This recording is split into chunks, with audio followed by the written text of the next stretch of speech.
Well, hello once again. It's Robin Sacks and Lindsey House, and we are back for another installment, we can call it, of Yeah. the ABCs of your success for 2022. And Letter we G. letter G today. We are literally walking through the alphabet and letter by letter, talking about a handful of things that start with that letter of the week, and really that are just components to everything you need from a standpoint of success. So we're essentially filling your toolbox letter by letter. So again, thanks for being with us one more time. And again, we are on the letter G. Yeah. And So Robin, I have to tell you before we really dive into this and for our listeners, because as Robin and I prepare for this, sometimes we're very spontaneous and we normally at least give a little bit of thought to like what would be a standout of this letter. And it's really helping me. Like every time we sit down to do this, there's just these reminders of this is important, or pull out this or journal about it.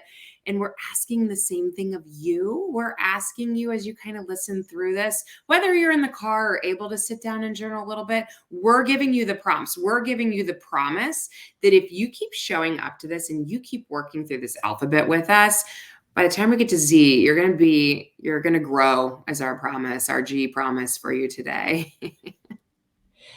Thank you, Lindsey, for bringing that in the mix, because learning is one thing and you can learn a ton of great stuff. We all do. But until you apply that knowledge, until you start to apply or really sort of even just take it apart for yourself, what does that mean to you? How can you put this into action in your life? How can it help you? That's where the magic really happens. So there's that difference between knowing and doing. So thank you for that, Lindsey. We are here to help you know. You are here to help you do. So there we go. Nice. Perfect. And I love that you said grow, because that's one I think that'll come up as a G word that sort of is throughout all the other stuff we're going to talk about. One of the things that stands out and stood out to us as we were just brainstorming about this is a gap. And what we mean by gap is the gap of things is usually where it's easy to get stuck or caught up in. And what we're talking about here with this first G word is the gap between your expectations and reality. Yeah. Yeah.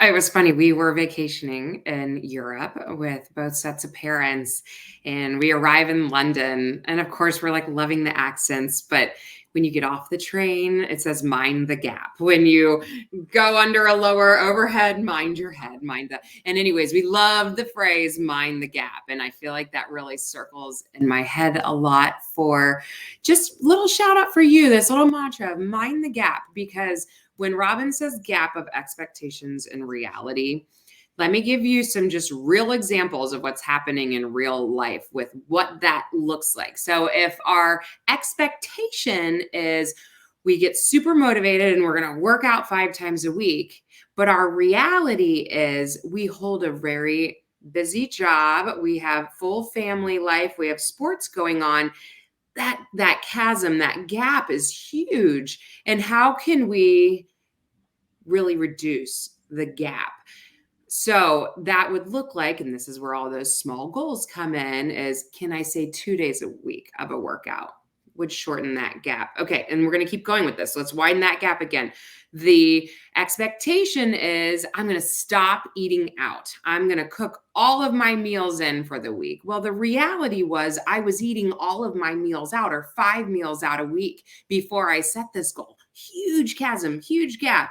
Okay, let's shrink it again. We shrink it, and that looks like I'm going to do 2 to 3 meals out. I'm going to allow myself to go through some drive-thrus with very purposeful, choiceful options. So it's not that we don't care, and it's not that we're not trying or aiming for that target. It's that we're not setting such expectations that our reality doesn't match it at all. And a lot of times this is like one of the most underutilized tools that we can be shifting, that we don't think shift the expectation. We think shift the goals. We think everything else that needs to shift except for shifting expectations. Do you want to add on to all of that? Yeah, brilliant. I love how you put that, because so often the challenge that we run into when we're moving from one thing to another, no matter what that is it's really easy to get into that black or white thinking. It Mhm. has to be this or this. And we end up at extremes. And to your point, I used to do it all the time. Now I'm going to do this all the time. Well, that's not realistic. And why would you ever expect it to be realistic? Right. Don't ever have that expectation. If you can do it better than you Yeah. were before, that's always the goal. That is always the goal. Don't compare yourself to everyone else, anyone doing anything. Compare yourself to you from yesterday or last week or last month or last year. That's it. And all the goal ever is, no matter what you're doing, is, like you said, get that gap smaller and smaller and smaller. And that's how you do that. Is, am I doing better than yesterday? Yep. Awesome. You're doing Yes. great. Just keep doing that. So that's, and you know Yes. what? I'll take that to something that's, communication, and effective communication is my bailiwick. And so the same sort of thing applies when I talk about being a communicator versus being an effective communicator. Mhm. Those are two very different things. And the thing is, this thing in between there, that's a gap. And so everyone communicates every day, but there's a skill set and nuances to becoming a more effective communicator. Mm. And usually what happens is that gap is where miscommunication Yeah. lives.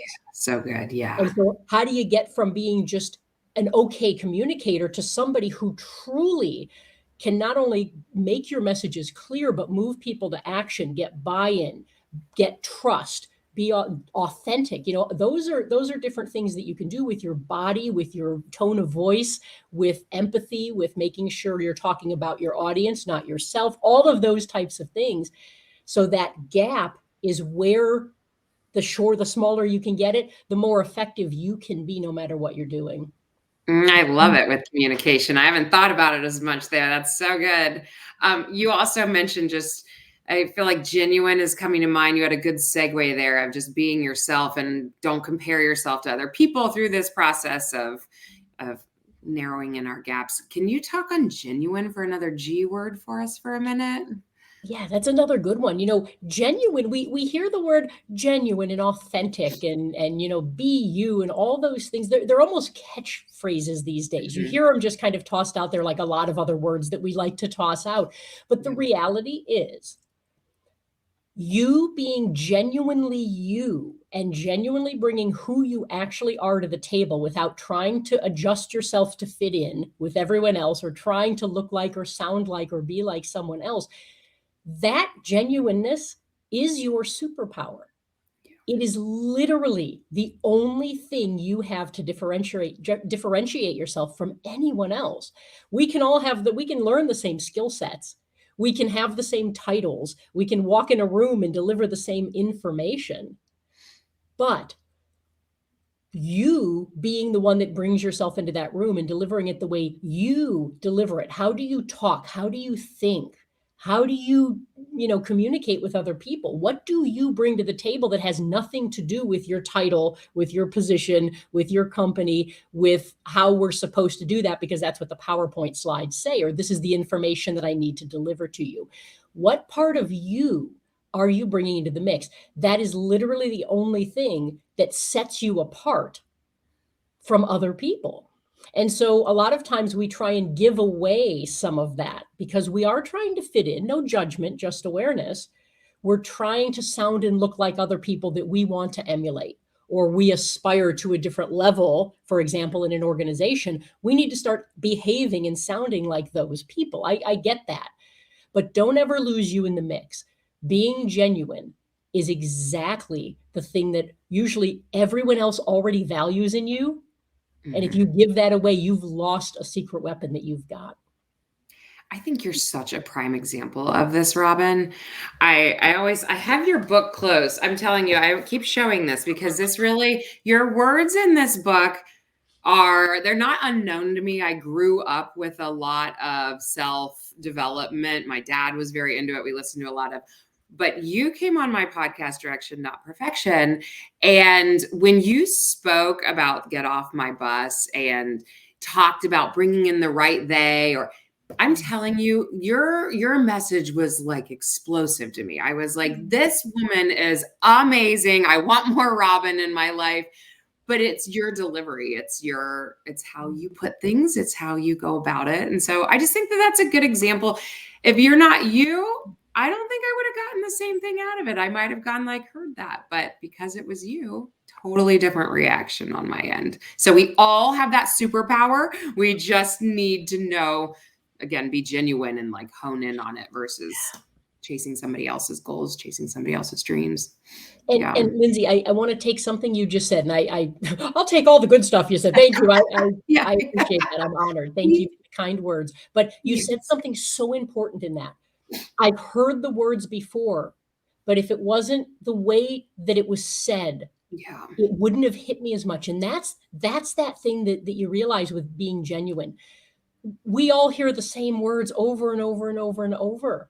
Yeah. What makes it stand out? And often it's that person delivering it. It's said in a slightly different way. I've heard it 100 times, but it was said in a way that I went, "Ooh, that's different or fresh or new," or it just sounds not like I've heard it 99 other times. And that's why it's so wonderful to have all of these different types of people and personalities and deliveries, because I'm not going to resonate with everyone, and everyone's not going to resonate with me. But the beauty of it is other people being genuine, those people will resonate with somebody. And that's the beauty of it. We don't want to sound and look alike because we don't serve people that way. Be you. The people you resonate with will come, and you will be of value to them and them to you. If you're not that person for them, they can go find another voice of someone else being genuine that resonates with them. And that's, I think, part of how we all bring value to one another is be you and let someone else be them. And we've got everyone covered in bringing value to the world. Yeah. So good. Yes. Thank you. Thank you. Huh. Okay. I feel like I do want to talk about, growth more, and I want to talk about gratitude. Where do you want to hit first? Love it. You know what? Let's touch on gratitude. Why don't you take that away? What have you got for gratitude, Lindsey? Yeah, it's interesting because I think everybody knows I'm an accountability coach, I'm a dietitian, I'm a personal trainer, and yet gratitude comes up probably just as often as food logging or training regimens or whatnot. And you're probably like, why? Why does that matter? And it's because everything's a mental game. Everything is just as much mental as it is physical as far as getting into action. And keeping something like a gratitude journal, I picture it this way. If we fill ourselves with gratitude, we are at the action part of this. We are seeking the good that is around us. We are seeking the positive. And if I'm picturing it like a bucket or a cup, I'm filling my bucket, my cup with those things that we deem positive, and there's less room for the things that feel like they're weighing us down. And I think some people do this a little more naturally. I think some people wake up and go, thank you for this beautiful day, for the sunshine, for my kids beside me, and I think other people just weren't raised like that. Sometimes, I have to really say thank you for the air in my lungs, for my arms that move, for my legs that carry me to, so it's getting in this habit of seeking positive, minimizing the harder things. Not that those disappear, not that they're not valid. And Robin, you and I talk about that a lot. We are never saying the hard is not there. We are just saying so is the good. And if your brain doesn't naturally go that way, we have to train it to go that way. And for a lot of people, doing something like waking up to a gratitude journal or finding your time in the day, Robin and I talked about this. We all have like our power time in the day that we take time to say our thanks and to appreciate what we do have in life. And I'm going to throw the ball back in your court and tell you to keep running with that. I would like to hear what you say from more of like a communication standpoint or a confidence standpoint. Sure. And, taking it to those places, the things that really pop to my mind with gratitude is we as human beings go where our attention goes. Mm-hmm. We naturally go where our attention goes. And it's as simple as if you're driving on the road and you see a billboard and you look for a second. When you come back to the road, you've got to correct, because we literally go where our attention goes. Mm-hmm. And when we all know these people. We might be these people. Again, no judgment, just Right. awareness, because awareness is the most powerful place you can be. Once you have awareness, you can change, shift, make choices. You can do anything. So Yeah. this is all about awareness. We all know those people who are constantly focused on the negative. Yeah. They will find the negative in anything, and no matter what happens, again, the weather is a perfect example. I'm looking outside today, right? And it's kind of sunny. It's a little bit cloudy right now. There's supposed to be rain in a few hours for the rest of the day, blah, blah, blah. Yeah. Yeah. You will have one of those people look out and go, somebody will say, "Oh, look at the sunshine this morning." And they'll be, "Yeah, but it's going to rain later today." Right? Or it's Yeah. like, "Oh, it's so hot today." Well, it's all right. Wait a couple weeks, it'll be cooler. No, then it'll be so cold. I hate that. It's like it's always the opposite, right? You complain Yeah. because it's cold, you complain because it's hot. You complain because it's too sunny, you complain because it's too cloudy. You complain because it rains, you complain it doesn't rain and your flowers are all dying in your yard. Everything is a negative complaint. And those people are usually miserable to be around. They're just miserable to be around because there is nothing but just it sucks the energy out of us.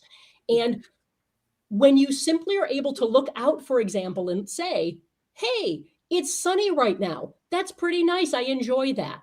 Oh, the clouds are coming in, but hey, the sun's still there. It's only partly cloudy, and look at the sun, and I can still see it. It's going to rain later. Great. I just planted some stuff, and my grass is all brown from the winter. That's Mm. great. My grass needs a little bit of rain today." Yeah. To be able to flip it, and again, not be Pollyanna about the world, but truly see what's okay, what is good, what's working. And like you said, some people have to work harder at this because it's just not a natural thing, or the environment they've been in has surrounded them with just, it's become a habit to look at all the what's going wrong instead of what can I be grateful for.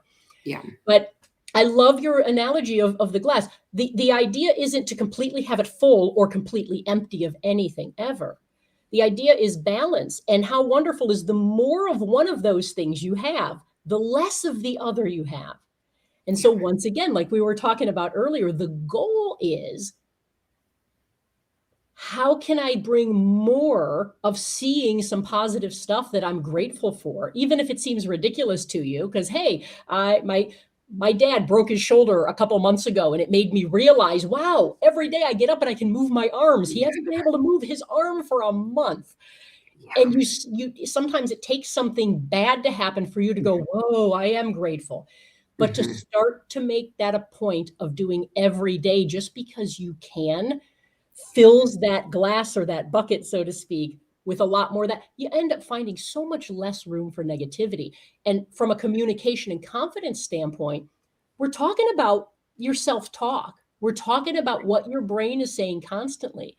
And what you're saying in your head, what's happening with this conversation up here, which is all you, determines how you feel.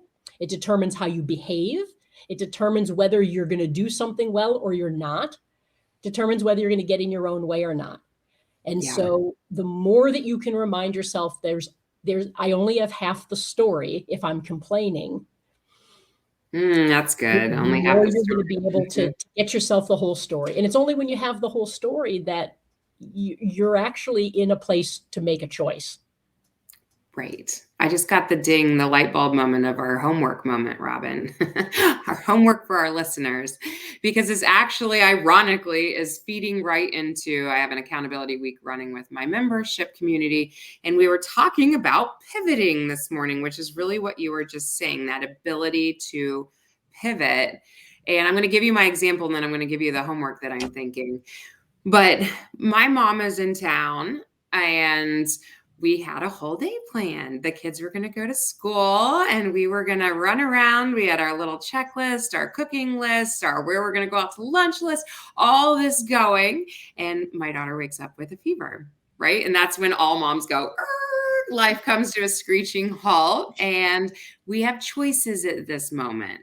And the choice is, we can be bummed. We can be like, oh, now we're stuck at home, blah, blah, or pivot and fun. Now it's the last day with Nana and we can play cards and we can watch movies and so we were talking about this to my group because there's multiple things that happen here. There's the shift of your own mindset, and you've just all of a sudden shifted your own mood and expectations of the day, but you're also role modeling. My daughter went from tears because she had to stay home and worried about soccer and all this to all of a sudden, okay, that sounds fun. Like, I'm ready for the day. We'll dose up and we'll just make the day fun at home. And so the goal or the homework in my group, and if Robin, if you're cool, if we shift it over to right now, is find your areas where you have either recently pivoted really well and you're proud of yourself for pivoting, or your areas that you need to build some awareness where the pivots could be happening. And you're like, I know I could do better about this, but I'm just not. I'm like, I'm not there yet. I don't know. Where can you go with this homework? Can you more clearly define that than I'm doing? No, I love it. I think that's great, Lindsay. The other thing too, and as you're talking, another G phrase is coming to my mind: go with the flow. Yeah, that's good. And really, and this might be kind of as part of your homework, not really to do something by looking back, because I love that part. Do what Lindsay just suggested. Look back and see, when have I done this recently? Or if I didn't, when was there an opportunity maybe to have done it? Again, no judgment, just awareness. We're learning. But the go with the flow, this is almost like a homework going forward. Start to pay attention in your life, starting right now. Where are opportunities to go with the flow? And again, this is going to be easier for some people and really challenging for other people. And that's okay. Don't just expect to be a master at something. This is stuff that humans have to work at, but we've got to be aware of it first. So start to pay attention. And we'll take your example, Lindsay. It's a perfect one. I had something set, I had something planned, and it was something I was looking forward to. And now, right, the brakes. Uh-oh. I'm hearing, right, David Schwimmer in my head. I'm hearing Ross yelling, pivot, pivot. And, even if that makes you smile, go ahead and think of that. If you're a Friends fan, right? Schwimmer's yelling pivot, and just stop in the moment and go, okay, this isn't what I was planning. However, it is what I have right now to work with. No other no other emotions, no other words come into that. This is what I have now. So let me go ahead and pivot to, what can I do with what I have now? Because I can complain all I want about what I thought I had or what I was going to have or what I wanted to have. Nobody cares. And guess what? You don't have it. So all of that is a waste of time and energy. It means literally nothing. It's truly just complaining. Yeah. So take that time and energy and put it into now and go, okay, here's what I do have now. What can I make of this? Mm-hmm. And that going with the flow, the more you identify opportunities to do that, and then the more you actually do it, oh my goodness, what an amazing energy that you find. What a freedom you find. It's a freedom. It truly is. And so maybe part of the homework is start paying attention forward and find opportunities to pivot. Perfect. Got it, everybody? All right. All right. Yes. Oh, I know we're at our time. We're trying to keep this short for everybody so that you want to keep showing up and you feel like it's tangible and you can come in and get out, and then we'll be back at you in the next couple week or so. Exactly. And if there was one word that I would say kind of brings all the G stuff together, it's got to be growth. Mm-hmm. And really, that's really what our ABC series is all about. Is we love the idea of being able to just give you some things that, if they resonate with you, if you take them, if you apply them into your life where they fit, or even where they don't fit, make them fit.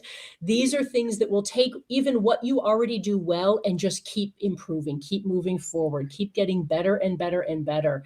And that's what it's all about, is your personal and professional growth. And so we do hope that this toolbox that we're throwing together for you is something that you can take and really be actionable about. Again, there's a difference between knowing and doing. And we're hoping that you're getting some of the knowing and the learning from us. We invite and encourage you, highly encourage you, put this stuff into action and see how powerful some little shifts can be, because those little shifts done consistently have a big impact. You got it. Thank you so much for your time today, Robin. I Thank appreciate you, you. Lindsay. I appreciate you. And our And listeners, yeah, yes. And yes, we will be back. I always like to sign off with some cheers to health and happiness, and have an amazing Wednesday. bye, everybody.